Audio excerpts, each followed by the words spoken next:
Mr. Dhoni is a part of this Garuda Aerospace. We are also setting up COE on drones with Garuda Aerospace.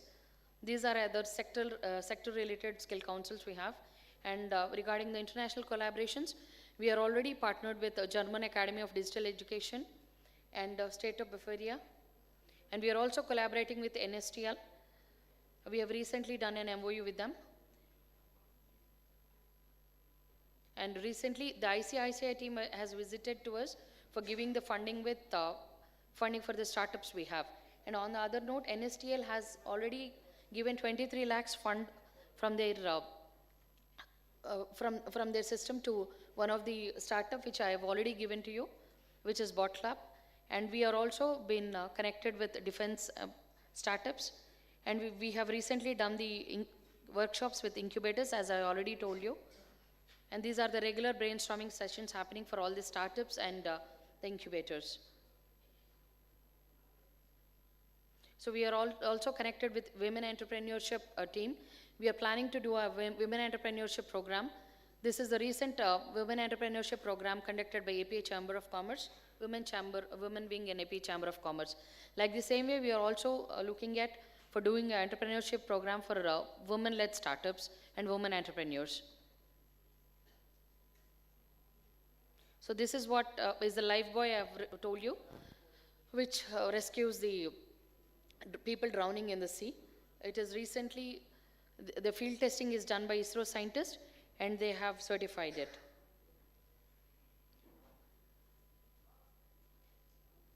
So these are the upcoming schedules for us, and that's all from AP Innovation Society. So this is what we do, and if any of you have any doubts what exactly we do or any support you want from us, we are already available and we are always available. We are located, once again I'm telling you, we are located in Rishikonda. For any kind of support regarding the startups and all, we are there to support you. And thank you very much for IBC and all the students here. And I wish you all the best for coming events. Thank you very much.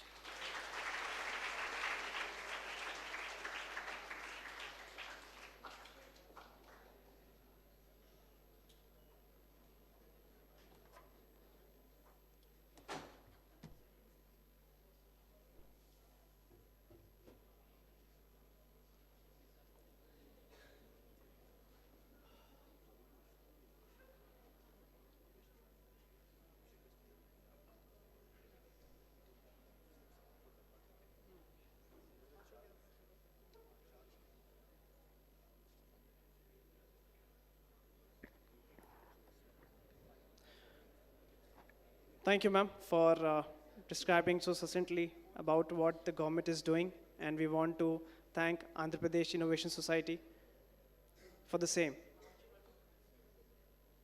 Now it's time for some experts who are here with us to come together and give us a deep understanding of why we are talking about Web3 here and why you need to be a part of it.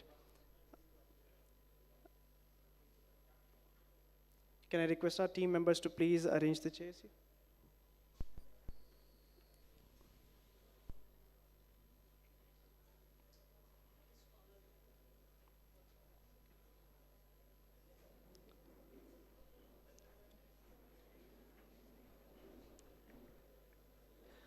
To all the students who are in a rush to leave, I would request you to not to do so, and I'll tell you why. I mean, I'm not taking attendance here, but I'll give you a context to why you shouldn't leave, because the reason why your college has graced us with the opportunity to be among you and give you an insight into Web3 is because everything else is going old. Whatever you will be learning will be obsolete in the next few years. And to make sure that you are headed on the right path, you need to know what Web3 and blockchain is. So if you miss this opportunity, you might not get it again. And there are thousands of students who are waiting for this opportunity. Trust me, we know it. We got 20,000 registrations last month, and we got thousands of registrations for this session as well. So you are really, really lucky that you all are here. I would request all of you to please scrutinize this opportunity to the maximum. we will wait for a minute for our panelists to come and join us.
Guys, can I have your attention, please? Please settle down. We'll start with our first panel discussion for today. Guys, please settle down. We had a lot of addresses, and now, guys, I would request everyone to please be quiet. We are all here for you, and if you are not paying attention, that it doesn't make sense. Yeah, everyone, please be quiet. Thank you. So we'll begin with the first panel discussion for today. And for that, we have our experts who will be joining us on stage and give us a deep understanding of why Web3 and why it's important for you to be part of Web3. Ladies and gentlemen, we'll now begin, and we'll be discussing the topic, current state of Web3 knowledge of students, placement scenario, and what could be done to take that to the next level. To moderate the panel, I would now like to invite Mr. Abhishek Pitti, IBC Media CEO, to join us on stage, followed by our panel members. Guys, please give everyone a huge round of applause. Dr. D.N.D. Harini, HOD, CSE, ma'am, please join us on stage. Dr. Anuradha Yerlagada, ma'am, please join us on stage.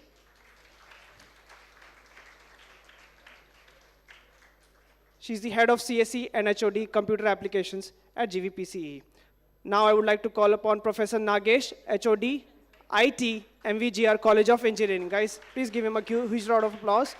And finally, Dr. A. Shamasundar, Professor and Vice Principal, GVPCE. Sir, please join us on stage. Thank you very much.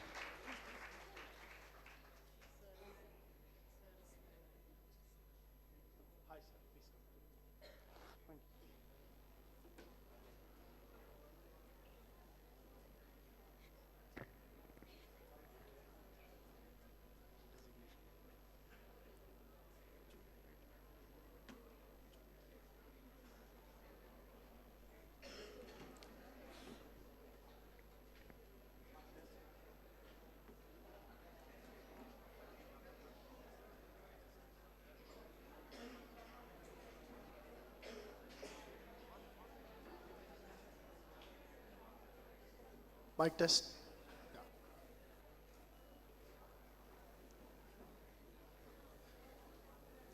Good afternoon, everyone.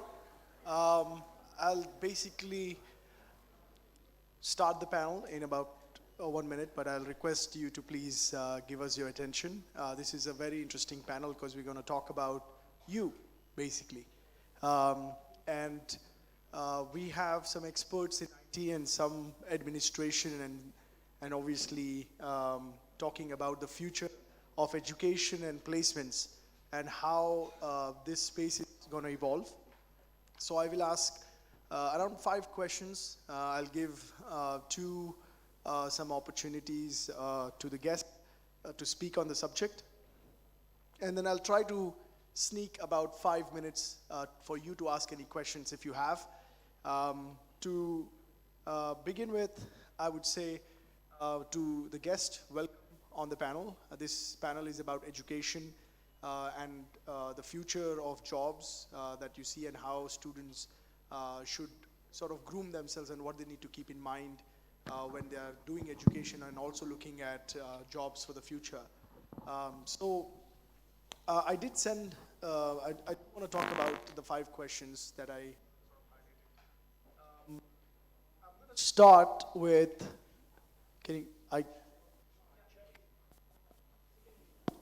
Okay, so I'm going to start with the challenges. You first speak, please briefly introduce yourself also. But I'm going to start these questions from Mr. Dinesh, if you don't mind.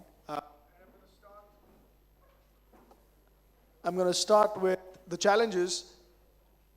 What are the challenges you are facing in marrying traditional education curriculum to the industry requirements? Where do you think the gaps in the education and the industry requirements are? Dinesh, sir, if you want to give us your brief introduction. Very good afternoon. This is Dr. Nagesh. Probably I have been heading IT department from past 8 years, and right now even heading additional charge of emerging technologies, the current topic what we have today. Thank you for inviting me over here. Now, probably the challenges what we had currently in terms of curriculum design and training the faculty and uh, reaching the students, that is the most important aspect what we had right now, what we are supposed to do right now. We don't have a direct connectivity with industries. Institutes have to have direct connectivity with the industries. Institutes have to understand what the requirements of industries are. Then the most important other aspect what we had challenges, industries have to come forward and support institutes in terms of uh, giving what their requirements or what their aspirations are. We are ready to train the students, but first we need to understand what the aspirations of industries are, what industries are looking at. And the other factor what we had is training the faculty is also one of the important aspect. Uh, Looking at the right resources, where the resources are to train our faculty. And the third important aspect is mindset. Probably we have to change our mindsets, both the teaching fraternity as well as the industries also. Probably in foreign countries, we have a collaboration between industries and institutes. We don't find that too much in India. We want that collaboration to be happened in India also. Especially we have engineering colleges, a lot of engineering colleges. We should have collaboration with all kinds of industries with respective institutes. Only then we can fill the gap between the industries and the institutes, and we can reach the student to the industry, what industry requirement is. So he should be a plug and play kind of element. Industries should not invest a lot on training. That is what we have to look at. Shyam Sundar sir, you're part of obviously overseeing such a large education system here in Vizag. Where do you see, what are you looking at from a challenges perspective when you are trying to marry the current education system with the requirements from the industry? And do you see some of the challenges that sir pointed out relevant? And how do you see that? Are these challenges becoming bigger, or are they actually becoming smaller over a period of time?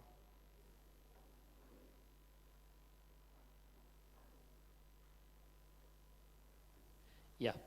Uh, to answer your question, actually coming from an industry background, I spent about 35 years in industry before coming to academics. And I was also looking after R&D in the industry side, where we were dealing with a lot of academic institutions on this area. The challenges, the world is changing pretty fast. The technologies are changing pretty fast. Newer and newer things are coming up, and whenever we are setting up an industry, we always tend to get the latest technologies which are available there today. The challenge is for the industry to get people who have some idea or knowledge of these technologies and to be able to work on them. So the challenge again shifts back to the educational institutions who have to update themselves on the latest technologies what are going on. So the curriculum also has to keep on changing to fit the modern trend.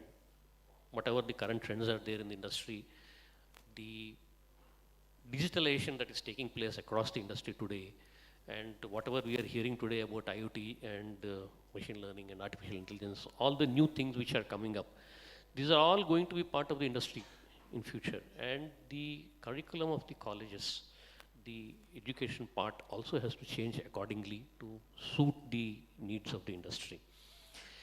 Not only that, it's not only the curriculum, actually the practical aspects of it, which the problems which are being faced by industry, these are also to be brought back to the educational institutions and to the students. So here, I would suggest about 2 or 3 points here, how we can take this forward. The first thing is sort of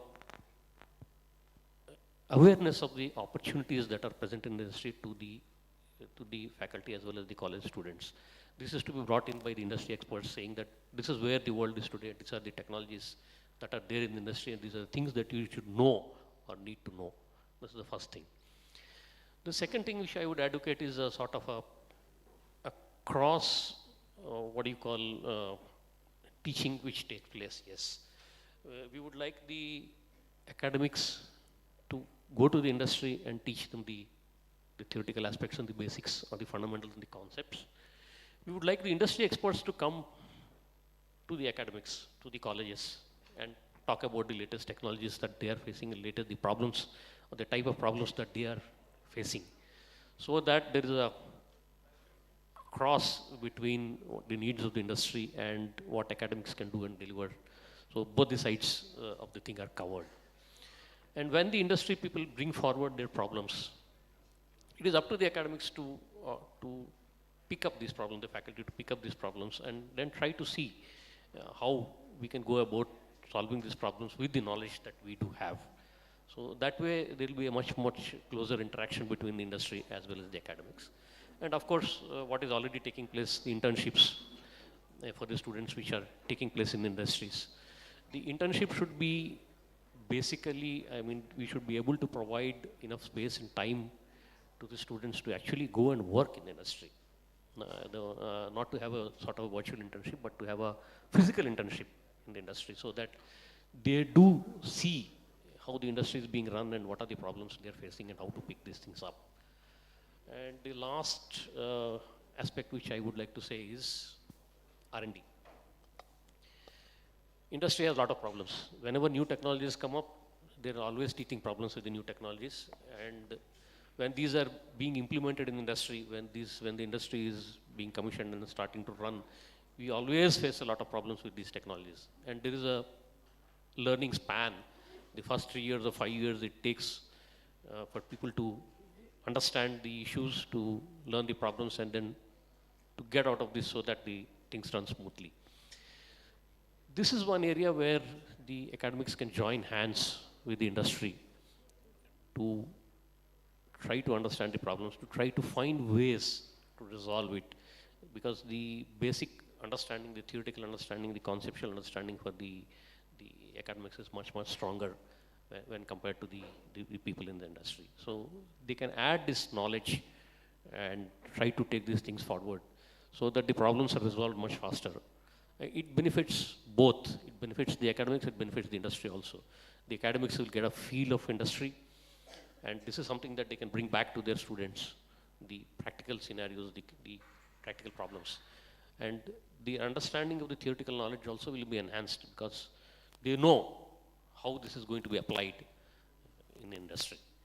So these are the things that I would say, the challenges, how we face them. Thank you, sir.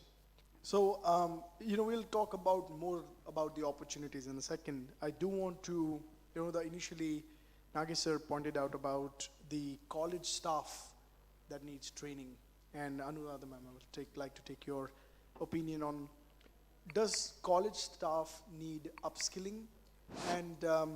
And what kind of support in creating the awareness for global opportunities? I mean, how industry needs to get educated about education.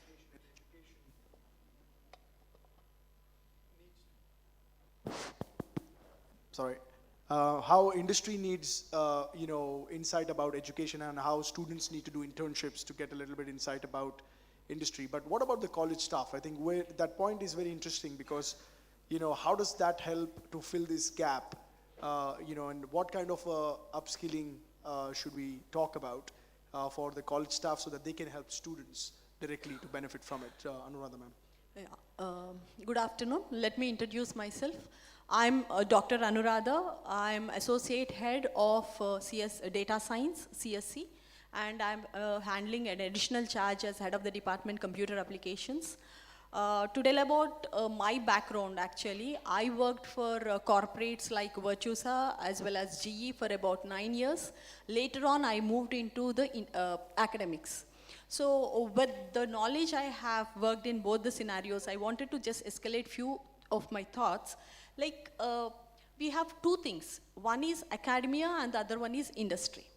academia is producing resources who will move into industry, and industry is looking people resources from academia which suits their requirements, right?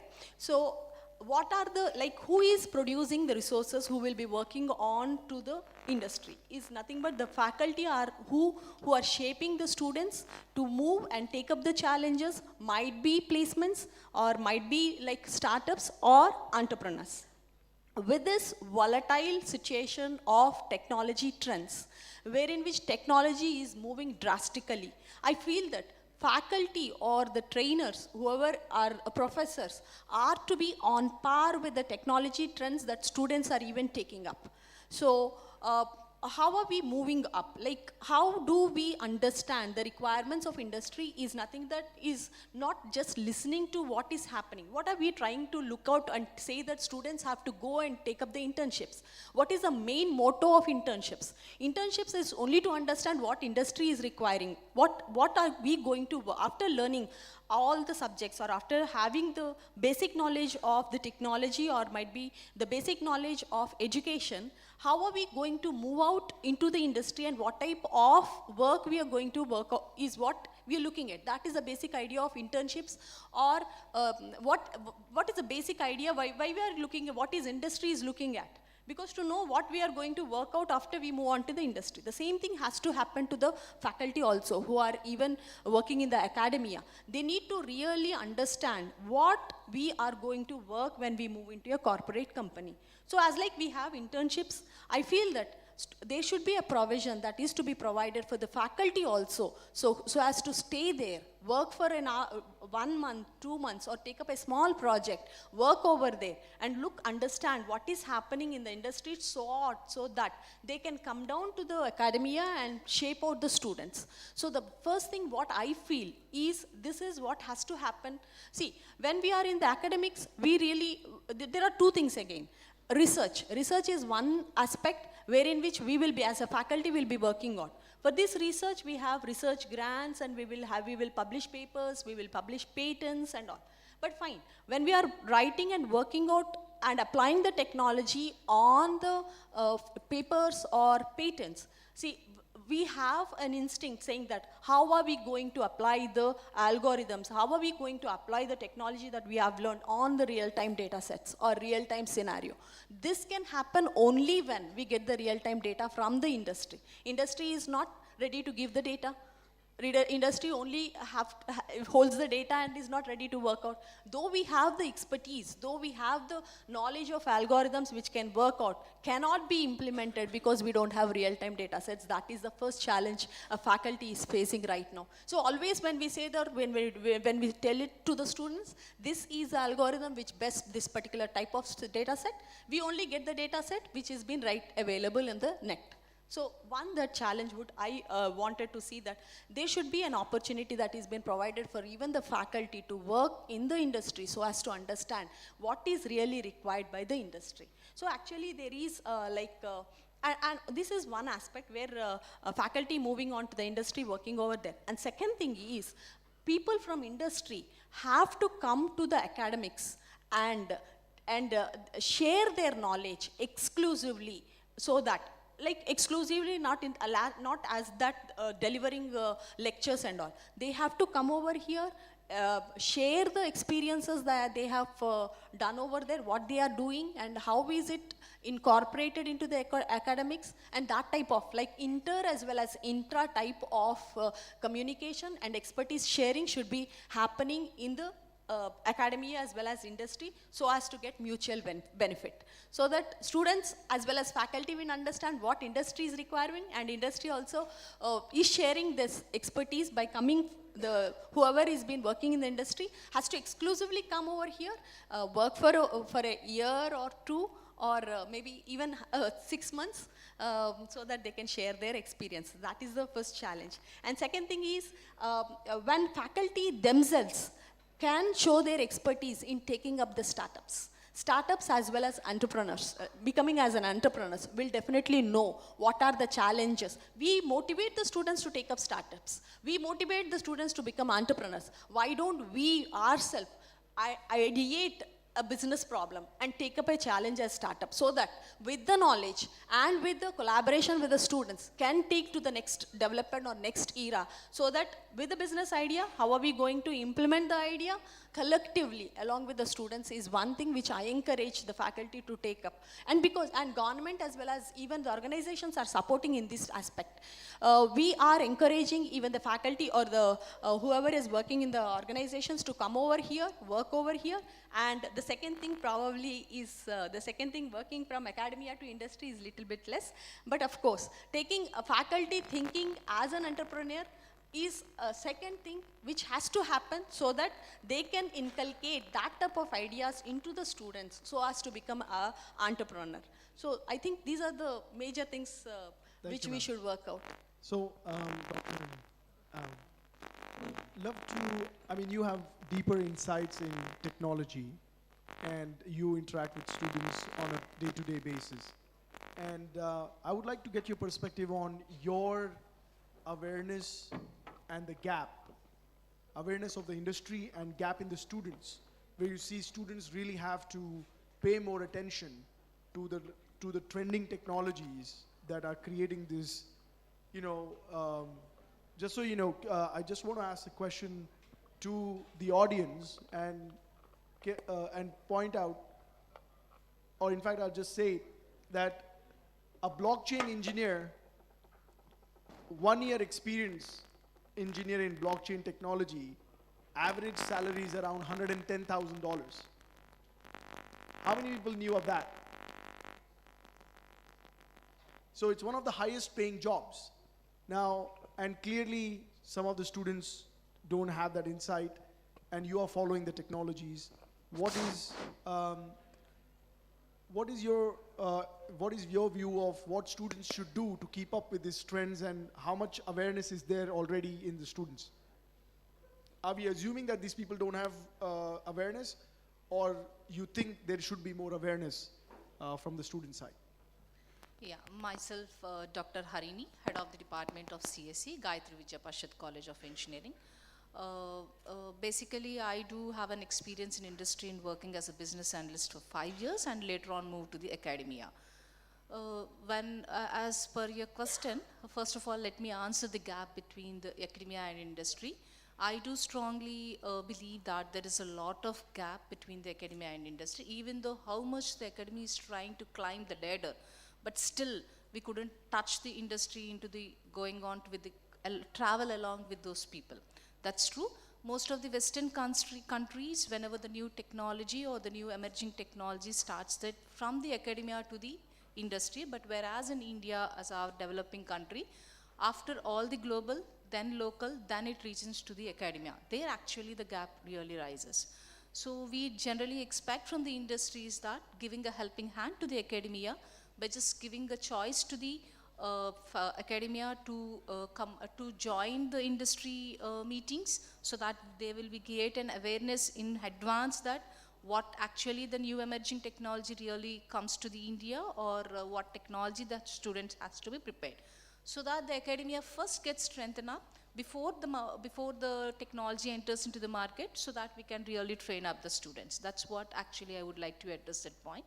And the second point is that, does the students really have that kind of awareness of especially this kind of blockchain technology? Basically, we can say that while we design the curriculum, we try to divide in two aspects. One is that foundational courses.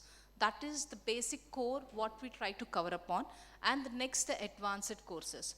Firstly, we try to cover up the basic courses with some kind of practical overview, then we try to trigger upon the advanced courses. But unless the students are well equipped with the basic foundational courses, they might not start the advanced courses. But the industry is moving so fast that we are also entertaining that the industry to start in even the first years itself. Suppose if this is the blockchain, what actually my students want to learn. The first and foremost thing is that they should have kind of one thing is that problem solving skills and the critical thinking. These two are the main aspects which you have to cover up from your school studies onwards. Then higher education comes into the picture. When such kind of programs comes to you, Even though they're the first year or the second years or the third years or fourth years, they can kickstart the things. So this is where actually the students and the educational institutes think upon. Firstly, you have to build upon a strong problem solving skills and the critical thinking skills so that they will be getting in it. And for the awareness, such kind of meets really create an awareness of the awareness to the students, but still we can say that how the AI and ML has been reached to the young minds, still the blockchain and the security has not reached up to that minds. Still we are creating that kind of awareness. Such kind of awareness can be created only by such kind of meetings. Thank you for that. Yeah, I would like to add a couple of points to Madam. Probably, I said about the mindset in the very first point. Most of the faculty members are also are more fascinated towards the technology which they are acquainted. Now, the mindset of the students and mindset of the faculty. First, we need to wash away all the things which are obsolete right now. We should not have emotional attachment towards the obsolete elements. Faculty should tend towards the advanced technologies which are coming into the market. And the thought process, which is very important. We are training our students. We are not training our students for today. We are training our students for tomorrow. So we need to understand what industry's needs are, not today, but what tomorrow is. If we could assess that correctly and let the students understand that you are going to be in the market tomorrow and you are supposed to learn these elements, if we are successful in doing that, half of the job is completed. Now, we have to get trained ourselves and we have to train our students, and students are always motivated. There is no doubt about it. Now, the alignment should be proper. That is what we need to plan properly. So, I feel if this alignment is proper, obviously, industry's requirement can be fulfilled, and whatever the students who are coming out of the institute will directly be aligned to the industry and they can fulfill the requirements of the industry.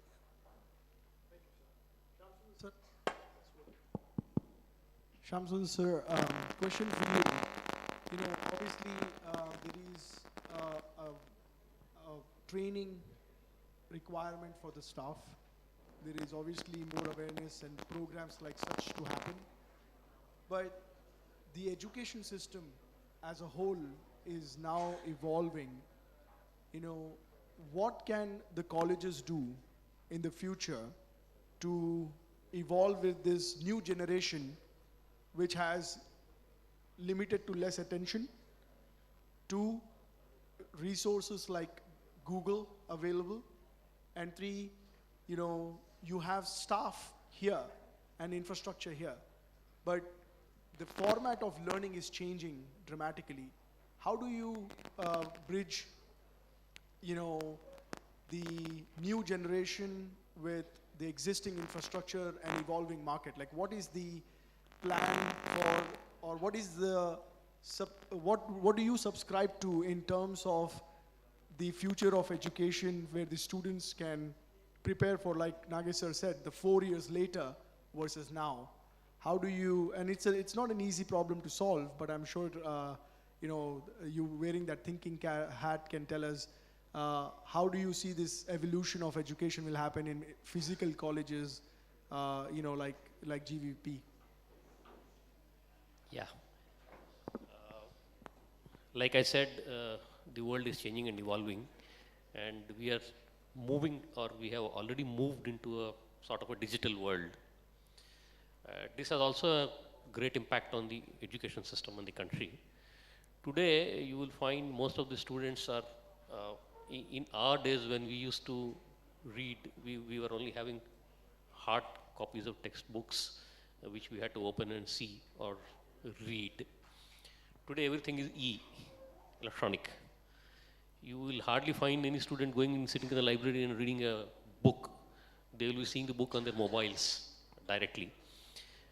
Students today prefer to listen to a video lecture rather than coming and sitting in the class and listening to a physical lecture. So the world is changing and the students today have more or less set into that pattern.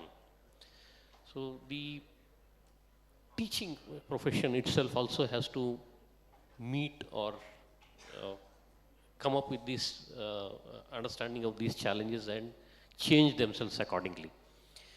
The mode of instruction should be physical also, coupled with the digital media, because interaction, physical interaction with the student and the teacher is also very, very important. This is one thing which is missing on a video lecture. You can just listen to a video lecture anytime. The advantage is that you can go back, go forward. Something you don't understand, you can listen to it 10 times and go forward. But what is missing is if you have a specific doubt, it's something that you cannot go back to the video and try to ask him a question. So the interaction is missing between the teacher and student. That is also very, very important. So we should have a mix of teaching where part of it is digital and part of it is physical instruction. So, and that way we can change or evolve the education system. Even with technologies like IoT and things like that, you can have even literally virtual classrooms where the students are sitting at home and learning. That has its advantages as well as drawbacks. The advantage is the student need not come physically to an institution, he can always sit at home and learn. The disadvantage is we do not know whether the student is really learning or paying attention to what we are talking about here from the teaching side. So it works both ways.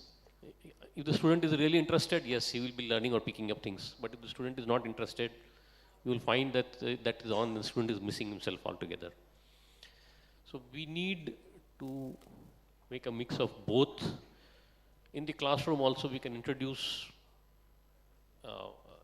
directly in the physical classroom also we can introduce some of these technologies.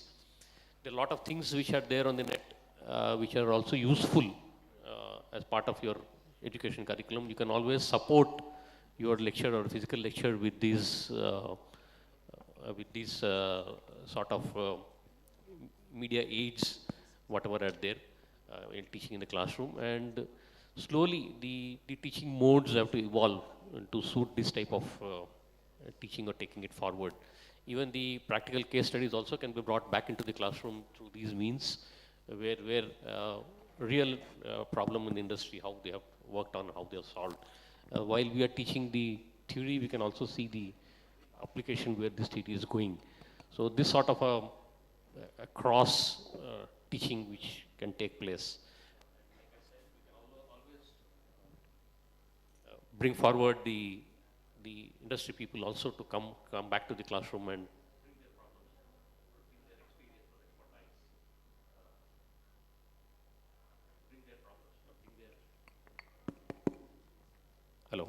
bring their problems and expertise to the classroom where they can also interact with it.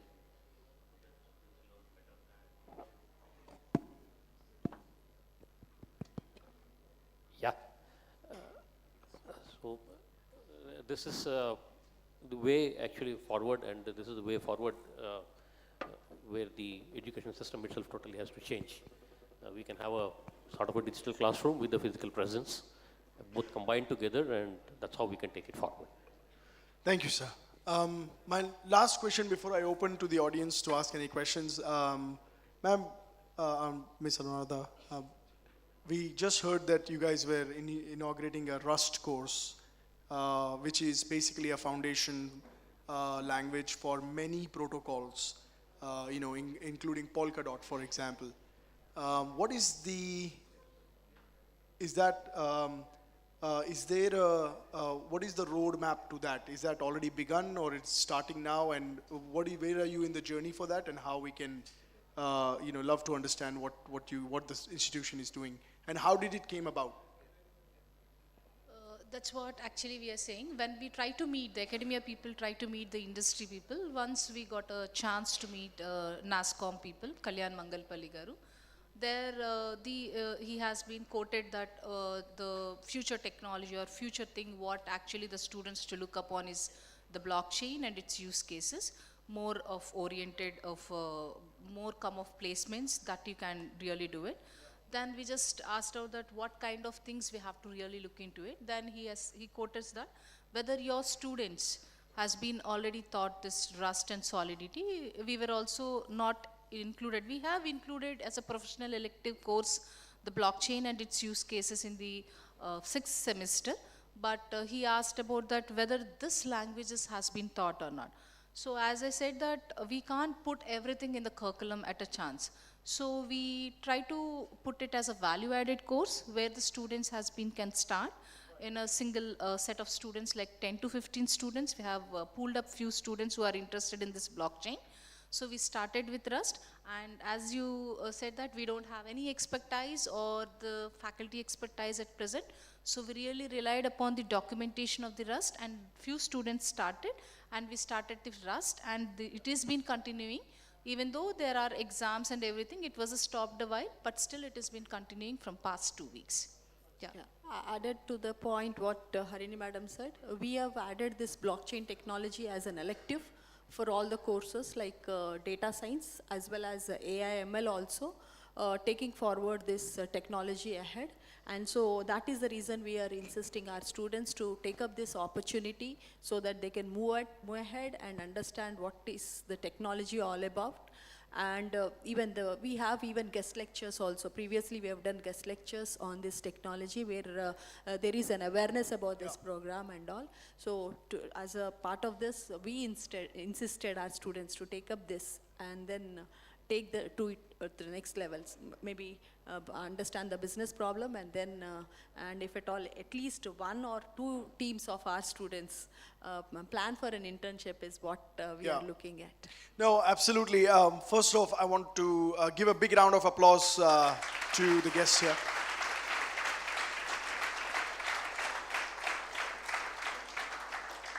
To obviously, the fact that the leadership of multiple colleges sitting here should tell you that the college, academic leadership, management leadership is definitely very interested in bringing on board the new technologies and emerging technologies, new formats of education for the students. We want you to be aware, we want you to be equipped with these technologies before you go to the industry. And likewise on the industry side, I'll be very honest, I think industry is also struggling. There were 100 unicorns created in blockchain industry in last 2 years, but we did not have engineers. And they had the same issue. And the whole reason we have created this IBC Alt Hack Fest is to bridge that gap. We have 19,000 companies willing to recruit from institutions directly. These people are saying, we don't have engineers, we want to create engineers, right? This is honestly the first college I've been to in last, I would say, couple of years that is telling me that they have actually started a Rust course. So a big round of applause for that, by the way. So I think, I think that's a fantastic initiative. In fact, we would like to invite everybody who is in that course to come join the program. So we will be teaching Rust as part of this exercise. We will be teaching Substrate as part of this exercise, which will be one of the foundation courses that team will take. But in the meantime, again, a big round of applause to our education panel.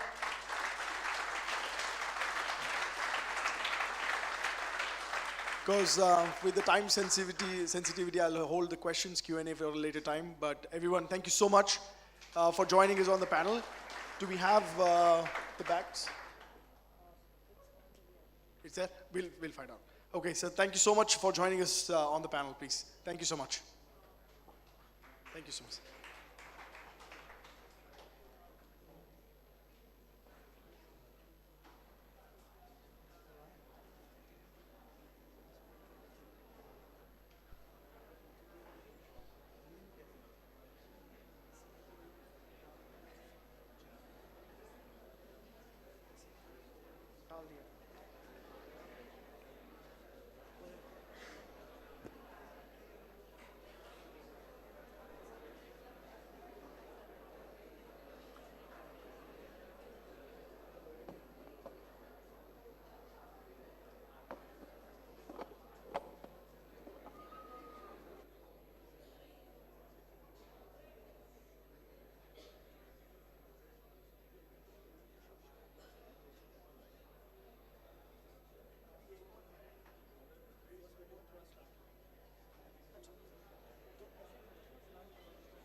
नहीं तीनों में हाँ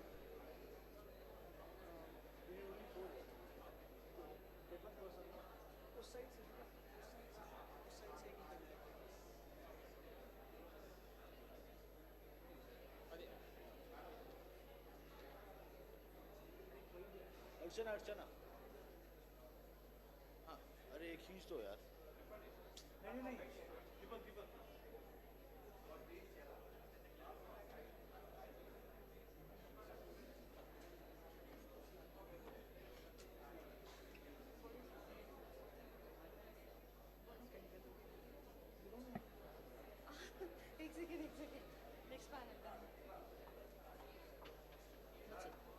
Yes, sir. Sure, sure. Sure.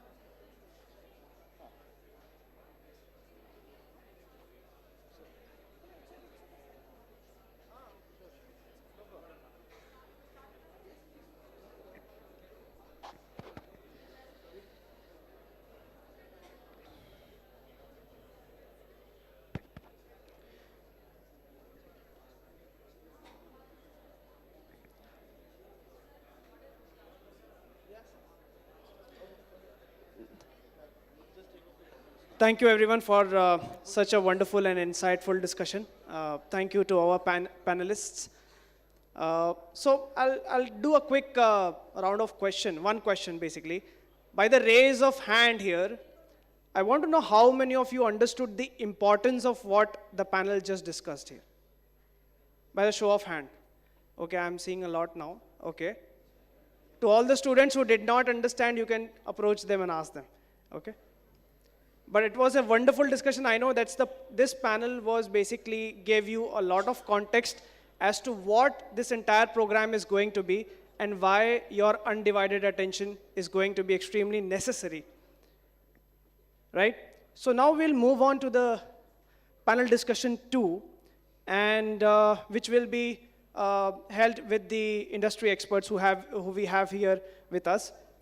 The topic is Web3 and its prospects and why the next generation has to get deep into it and learn the technology stack. That's quite a long topic. To moderate the panel, I would like to invite the Chief Operating Officer of IBC Media, Mr. Praveen Thakur, to join. Sir, please join us on stage. I would now like to call out the names and request our panelists to join us on stage. Guys, please welcome everyone with a huge round of applause. Mr. Surya Gadela, founder and CEO, Reapp Technologies. Thank you for joining us, sir. Mr. Prasad Babu, founder and CEO, Geo Climate Risk Solutions Private Limited. Thank you, sir. And Mr. Hemant Kumar Veeranala, co-founder of SpotMe's LLP.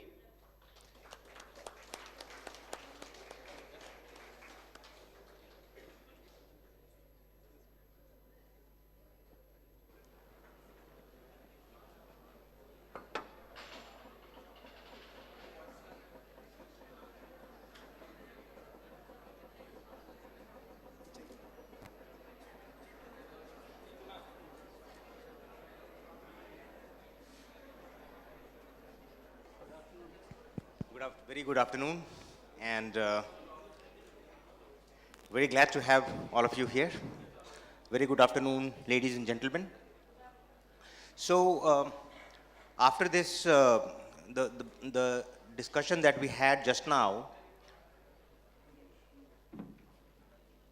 so after the interesting panel discussion that we had just now the next question emerges that, how do we, get all of you into this journey? Now, that's very interesting question, and in my opinion, that kind of decides the future of the technology as to, the stack adoption, technology adoption, user adoption. There are so many things that really we'll be talking about. So guys, before we, now, we all know, and in fact, I'm not sure how many of you here understand when the Bitcoin was created. And when Bitcoin was created, nobody really saw this future coming in, right?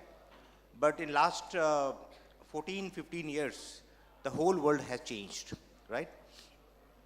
Now, my first question to our experts here is, now I'll put a question that if you were to rewrite this history, last 14 years, you know, would you be looking at writing some other history, or you are good with what really happened so far in last 15 years? So why don't you, Mr. Surya, start with you? Thanks for giving this opportunity. Myself, Surya. I'm a co-founder and CEO of Rehab Technologies, where it's dedicatedly created for building products on top of core blockchain and Web3. Having around 10 plus years of experience in building products, I'd like to understand this. When 2014, when I kind of, started my career, to be honest, that time I had no idea about, this emerging technology that we've been talking about so far. But once the experience that I got from the companies that I worked on, it's just a kind of an intuit, an understanding. It's more like a, your sixth sense says that, something gonna change your life if you really pick up your interest point, right? So I really believe in this concept of proactiveness and persistence, especially from the students like you guys. I'm a young guy like you, even though I have currently more than 45 plus team members, both developers, designers, and blockchain experts in a company. In fact, thanks to Innovation Valley, we recently started our operations in Innovation Valley itself. I'd like to point out his question. The opportunity that we've seen in previous panel members clearly mentioned that we could not cope up with a speed that the technology is changing. Most of you guys are already aware of that. I mean, you guys are already experts understanding how technology is changing on especially the content side or the creative aspect side. Example, ChatGPT. You guys must have already seen how ChatGPT really helping people, even though it's an open source solution. And you must have already known a couple of engines where they just create images out of thin air. Like you just imagine it and tell the story and it just creates images out of it. And it's so realistic that we can't even imagine what is created by AI and what is created by human, right? Which means one thing that I understood, the pace that I've seen from last couple of months, especially in my experience, that too recent post-COVID, to be honest, things were completely changed on the technology aspect. And you can't imagine that how, this technology is going up. And I don't think in this entire room, one person can understand that, yes, I can cope up this speed. And it's actually a challenge. It's really, really tough challenge because the train is already moved, to be honest. And it's very tough to catch the train. But 1% of chance that you guys picked up and showing the proactiveness and persistence to learn about this technology, either you, it's up to you as an become an entrepreneurs or become a corporate leaders in a company. It's the only chance post-COVID, because the reality now, the companies also looking for people who really understand the core aspects of this technology, not just only writing code. To be honest, when you attend an interview from day one, you will gonna observe that the curriculum that you learned so far is nothing in front of that 5 minutes interview. That 5 minutes interview is very powerful because they'll not bother about either you are capable of writing code or not. They'll only look after you to see how your persistence is really important on your subject area. Either you pick up a code or product design. I came from the product design. You must have heard about, how many people know about a product design concept called user experience and UI? UI, UX. Oh my God, only one or two hands. Got it.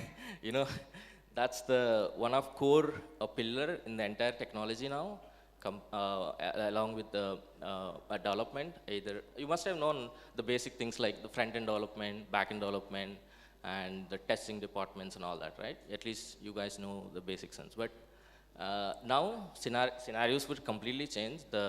Someone in the previous panel mentioned that as a business analyst, she must have already aware that post-COVID scenarios were more like very traditional. Like, you know, there is a project where we work for like 6 months and 9 months, you know, it's properly pre-planned. But now it is not, because within 6 months to 9 months, the product shape itself changing and it's pivoting to a different business aspect. And how, as an employee of that particular company, as a fresher or after internship or even experienced, how do we make sure that we catch up that speed? I myself struggled to pick up, to be honest. I interviewed more than hundreds of people just to find out one blockchain internship guy, like a fresher, like just basic fresher. I don't want even, because as a startup, you as one person mentioned that it's too costly to hire a blockchain expert in this nowadays, especially in this scenario. Imagine the packages that you can't even imagine that. And to be honest, because as an industry expert, I've seen that the packages were like 50 times bigger than the experts that the traditional people that they have, having 10 plus years of experience. 50 times, because companies literally looking for such people. And how do we see yourself to pick up in this speed is only thing that you need to focus on. Along with your curriculum, obviously you have a great time of 4 years or 5 years, including internship. I still don't understand why do you guys need to even have an internship when you have 4 years of time in your college time, and why can't you pick that up, right? So when you try to finish the graduation, you must be equipped with the knowledge so that you should start kind of having conversation one-on-one with the interviewee, right, or interviewer, rather than sitting in front of them, you know, closing your hands and just, you know, giving, explain about yourself. It doesn't make sense, because the interview, now the scenario of interview is completely changed. It's a one-on-one conversation. There, they understand your interest towards the subject that they are picking in, right? So you should be in a position to kind of interview them as a company, to be honest. So how that works? I mean, it's just that someone mentioned, obviously everyone knows that how a hybrid work culture works, right? Apart from even hybrid work culture, which we've already seen, we have abundance of knowledge on YouTube or anywhere, especially courses. Mostly, preferably books. I mean, I suggest to strongly read books apart from only videos. But these knowledge will only balance you when you have that 5 minutes interview, right? And I'm telling you, your CV or your resume, they'll not even look that resume when they interview. Either startup, either corporate company, any company, which end of the day, because they need talent, right? So my suggestion, utilize your time, 4 years of good time. It doesn't matter either you start at fourth year or even 1 year or the first year. It doesn't matter, really matter. And try to cope up with experts like the panel members here. And you must have already get a chance to talk to company CEOs. You just send a mail like, you know what, I just want to do a virtual internship. Most people only know that internship meant to be like, I need to go to office. Now things changed post-COVID, right? Internships can also be done in your home with just 45 days or maybe 2 months. So how do you guys see yourself to pace up the speed with the industry experts and what they're looking for, so that you automatically involve in the technology development side, rather than thinking about, am I even capable of learning myself or not? It doesn't matter. So example I've seen in the board, got shocked that Moralis, we've been using already Moralis, and we've started integrating with Polkadot, by the way. I don't know who's there here. um, and and there are a lot of applications are there. I don't want to really waste time of your valuable time because it's already lunchtime. But one thing that I wanted to say, either a small startup company like us who focus building applications on blockchain, because we've seen the value that it not only makes money end of the day for the company, but it changes the economical and social situations in this society. Example, how many of you know that Andhra Pradesh is the only first state that it is implemented blockchain for the land records? How many people? It's the first state in India which is implemented permissioned blockchain. Again, there are different types of blockchains, which is basically centralized blockchain, but as a pilot project. And now it is recently completed its complete agricultural land records on blockchain. I'm not sure how many members you were aware of it. See, the only thing is, it's our state, which we even don't know, that which we use that, and the other states were actually taking inspiration from Andhra Pradesh. That's true, and you just Google it. So, with that inspiration from Andhra Pradesh, I started building a product called Razor. Razor is a asset tokenization platform, which basically help people or retail investors to invest in properties or assets as less as a token, just like how you buy a share or a cryptocurrency, right? Crypto.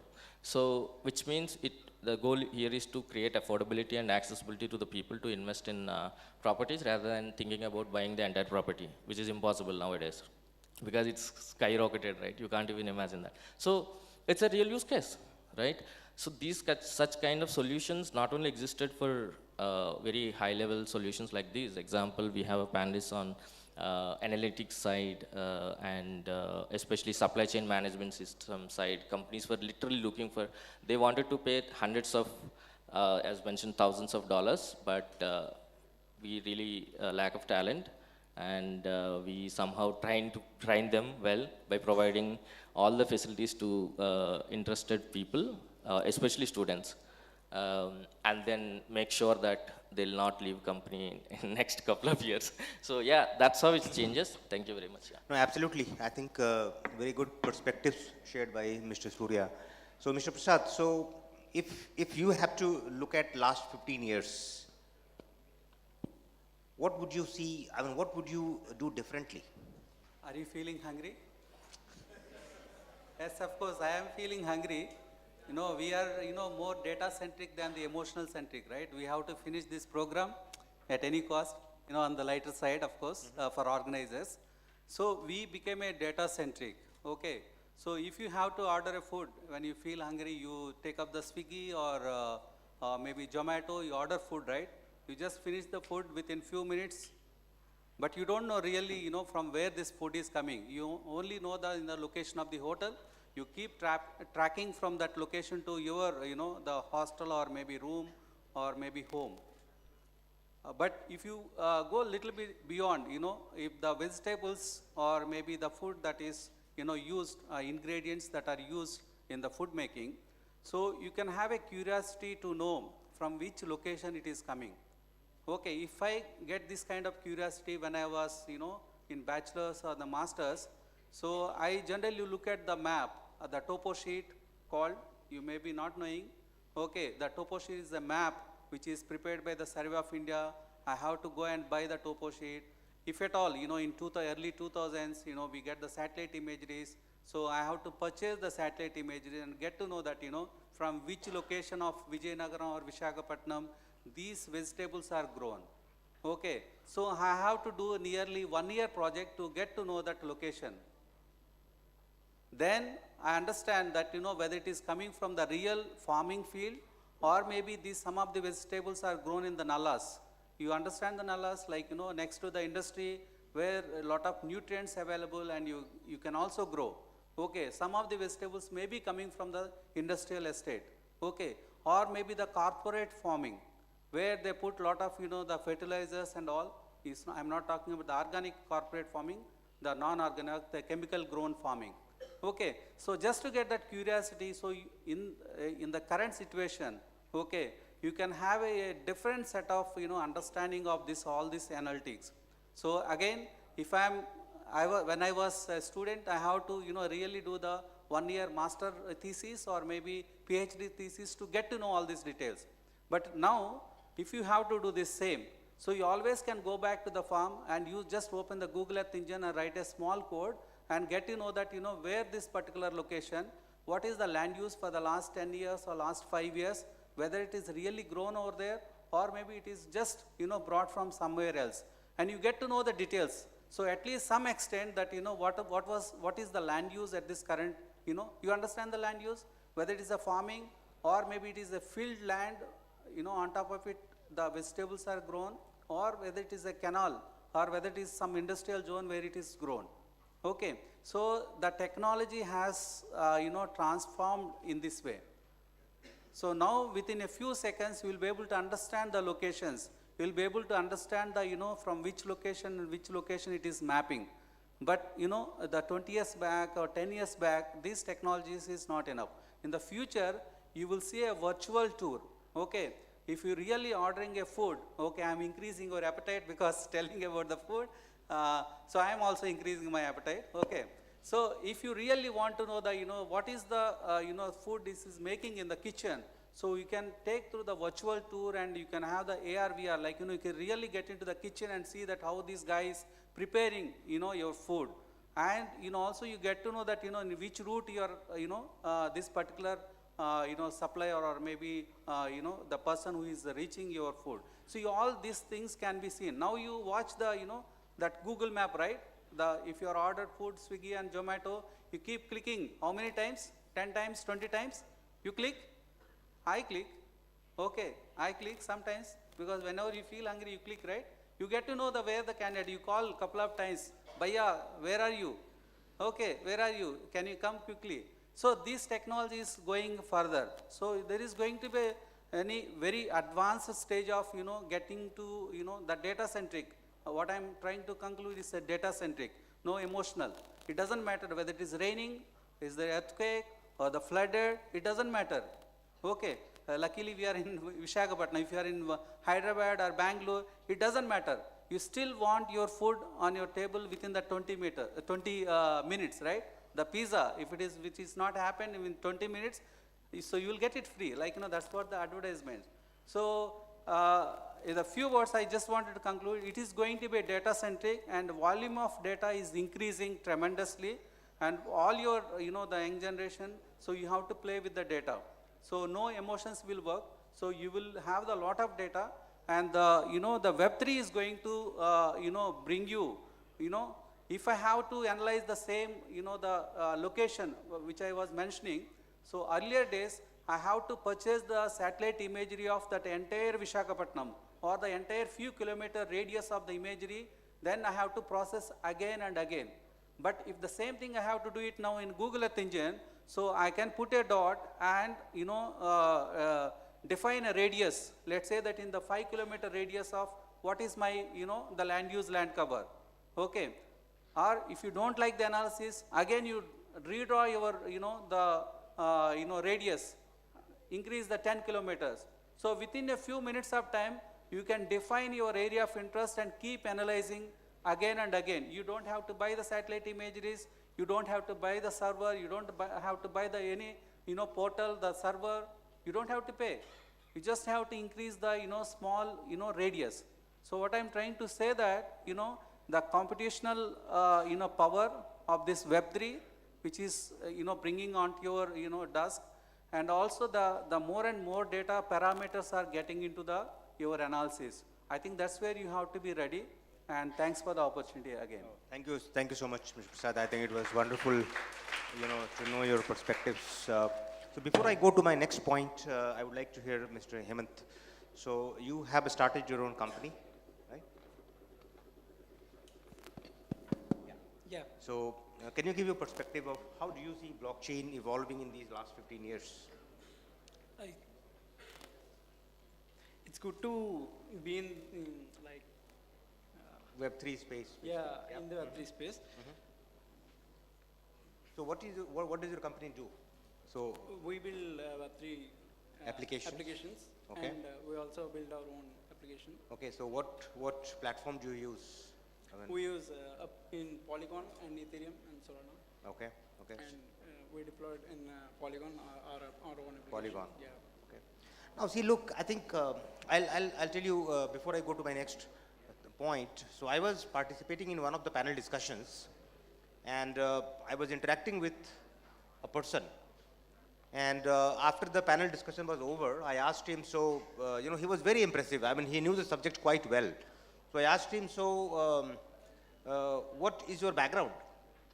And I have told this in some other occasions also. You know what he told me?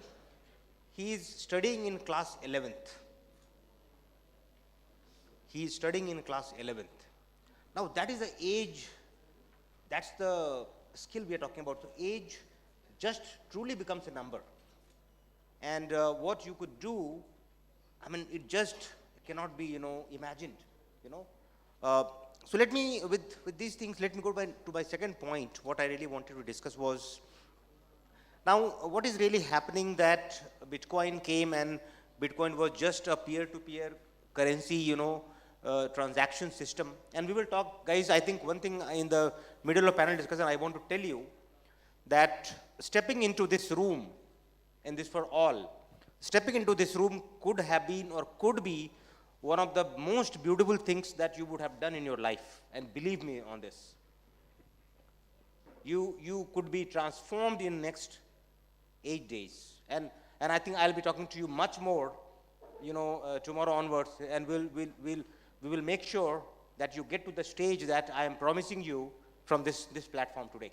But coming back to the point, so from Bitcoin to Ethereum, and then came, a flurry of different blockchains, be it Polkadot, Avalanche, Solana, Phantom, and you name it, and they are there. Now the question to my experts here is that, how do you see these blockchains coming together, solving something, improvising upon each other, and then making the ecosystem more and more beautiful and efficient? Mr. Surya, what do you think about it? So, again, quick question before even talking about protocols like Bitcoin or Ethereum or Avalanche or different. I just want to understand how many of you guys are aware that these are protocols, basic protocols, like top 5 protocols. Anyone? So, Mr. Surya, they may not be. I think that is one of the reasons that we are kind of getting I'd them like to to that. kind of pick this up so that, Please. I wanted to kind of interact with them. So, 2008, before 2008, so we hardly have like one basic protocol. Like initially when internet was started, we only have one protocol, which people said that, yeah, this doesn't make sense. What should I do with this internet? Right? This kind of situation happened. I think in 2 to 3 years back, this was happened. But there it took around 20 years to understand the power of internet. But here it's just 2 years. That's the power of blockchain, because within 2 years things were changed, and as you mentioned, protocols were popped in, like different companies. Yeah. Right now, in my understanding, because I always analyze a lot of protocols to pick up the right protocol for us, right? So there are hundreds of protocols which are all open source. Like you don't need to even pay anything, except couple of top protocols like Ethereum, where you need to pay a little bit gas fee. And again, India company called Polygon, they sorted out that issue also with layer 2 protocol, right?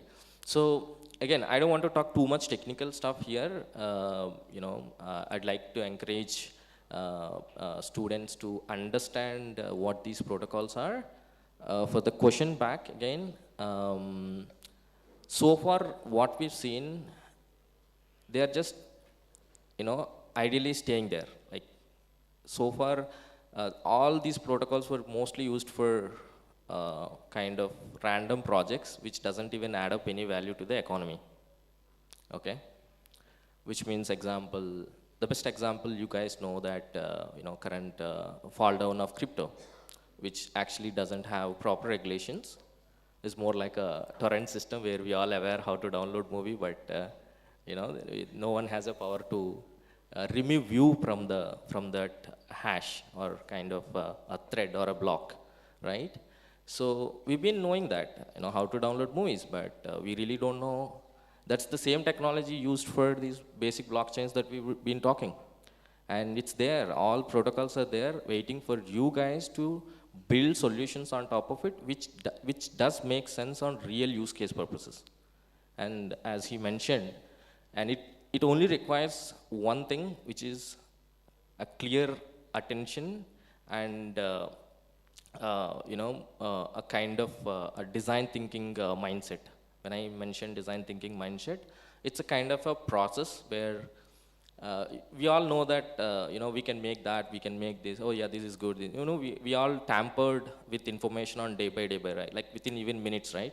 We see links Instagram, and then we jump onto YouTube, and after a night we forgot, and then we do something else. But this design thinking process, which were currently implemented by companies, especially corporate companies, which takes around 2 to 3 weeks to give you an attention that what is that you are seeing as an interest point that can convert into a solution, because they'll only give you a problem.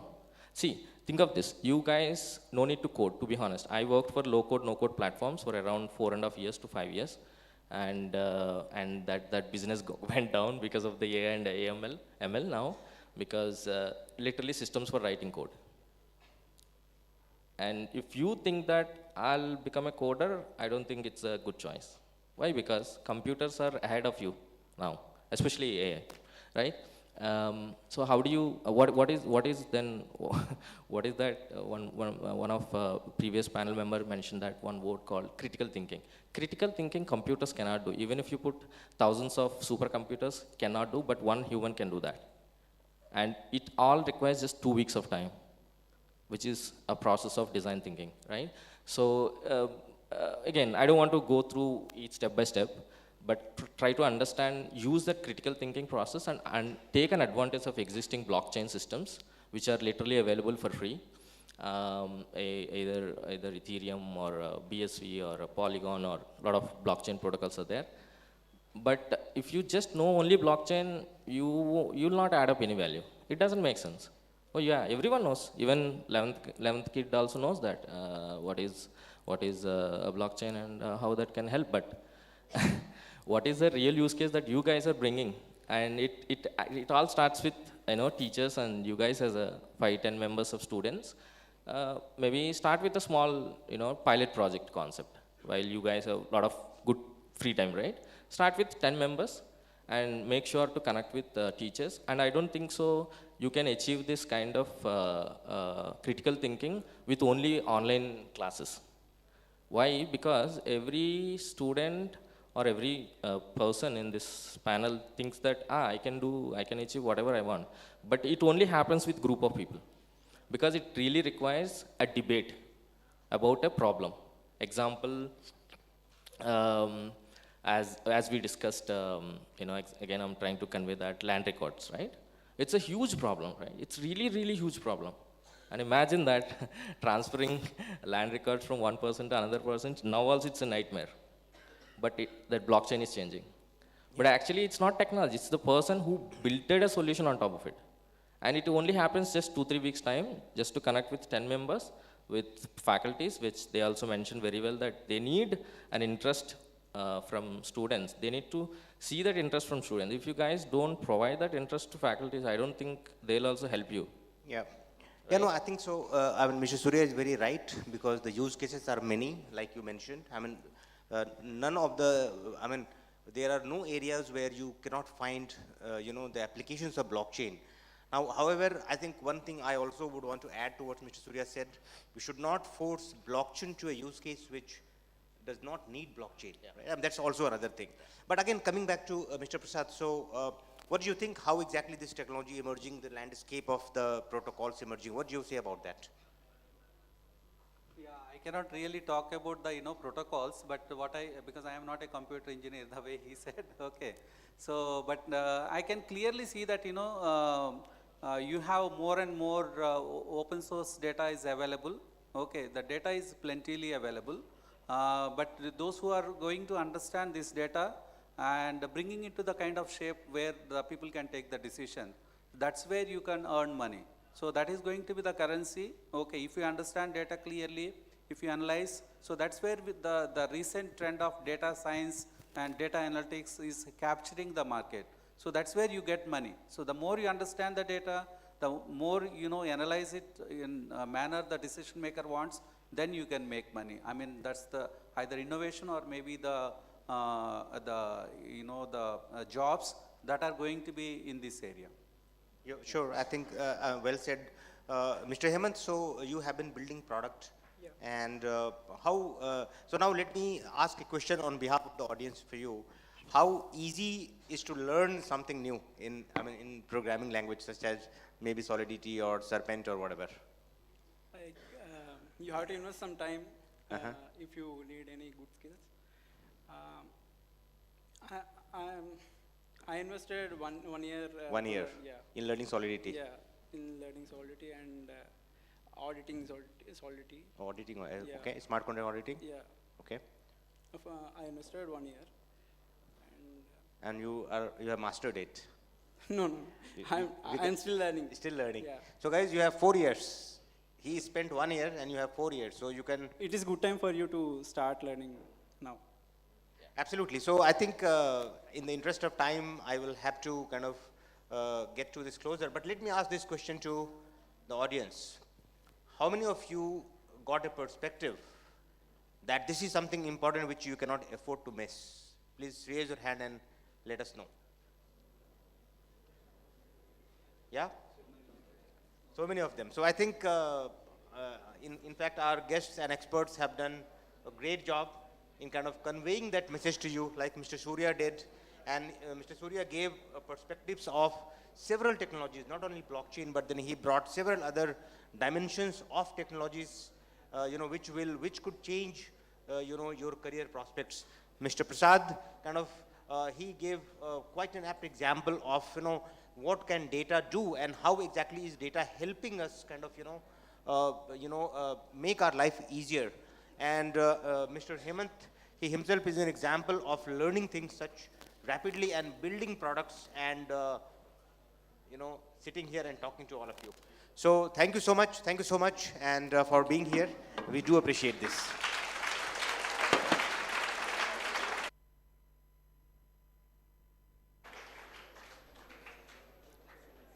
Thank you, sir. Thank you, sir. Thank you, sir. Thank you, sir. Thank you, sir. All right. Thank you, respected members, for such an amazing discussion.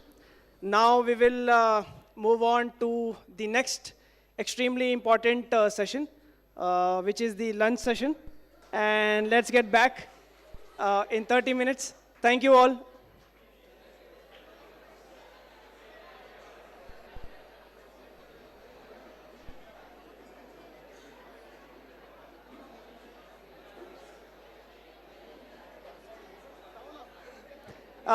Guys, just for your information, we have arranged lunch for you, so make use of it.